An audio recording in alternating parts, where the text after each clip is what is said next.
নমস্কার বন্ধুরা, রয়্যাল কিচেনে আপনাদের সবাইকে স্বাগতম। আজকে হাজির হয়েছি চিংড়ি মাছের রেসিপি নিয়ে। এই চিংড়ি মাছের রেসিপিটা বানানো খুবই সহজ আর গরম ভাতের সাথে খেতে দারুণ লাগে। ভিডিওটি কেটে না দিয়ে শেষ অবধি দেখার অনুরোধ রইল।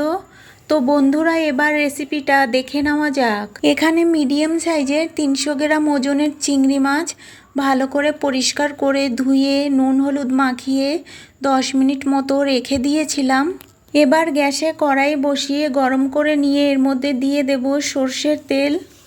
তেল গরম করে নিয়ে এর মধ্যে চিংড়ি মাছগুলোকে দিয়ে ভেজে নেব।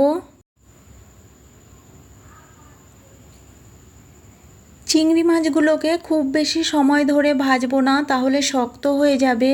গ্যাস মিডিয়াম টু লোতে রেখে 1 মিনিট মতো চিংড়ি মাছগুলোকে ভেজে তুলে নেব।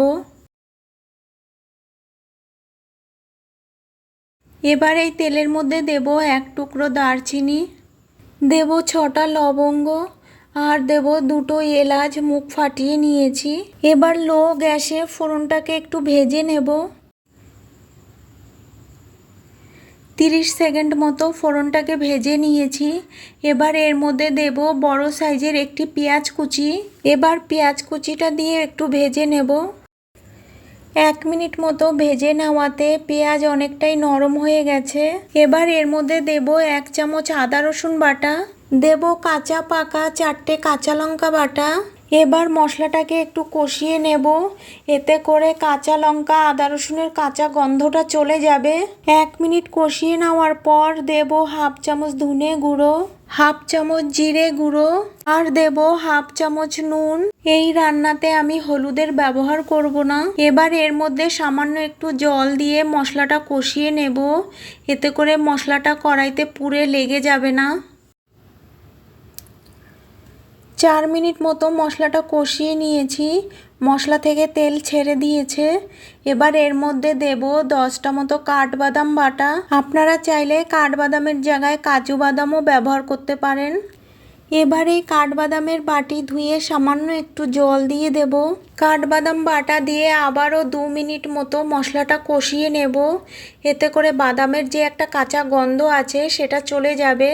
মশলা কষাতে কষাতে যখন মশলা থেকে এইভাবে তেল ছেড়ে দেবে, তখন বুঝতে হবে মশলাটা খুব ভালোভাবে কষানো হয়ে গেছে। এবার এর মধ্যে গরম জল দিয়ে দেব।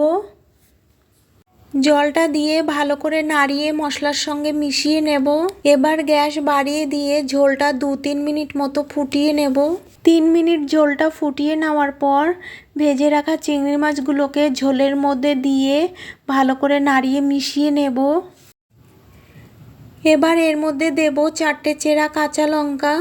এবার গ্যাস মিডিয়ামে রেখে ঢাকা দিয়ে 3-4 মিনিট মতো রান্না করে নেব। 3 মিনিট রান্না করে নেওয়ার পর ঢাকাটা তুলে ভালো করে একটু নাড়িয়ে নেব।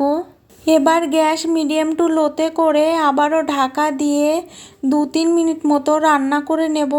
2 মিনিট রান্না করে নেওয়ার পর গ্যাস অফ করে দিয়ে ঢাকাটা তুলে নেব। দেখুন, আমার চিংড়ি মাছ রান্নাটা একদম রেডি হয়ে গেছে।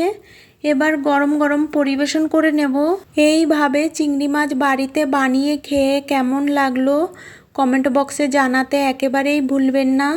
আজকের রেসিপি কেমন লেগেছে যদি ভালো লাগে লাইক শেয়ার সাবস্ক্রাইব করে আমার পাশে থাকার অনুরোধ রইল।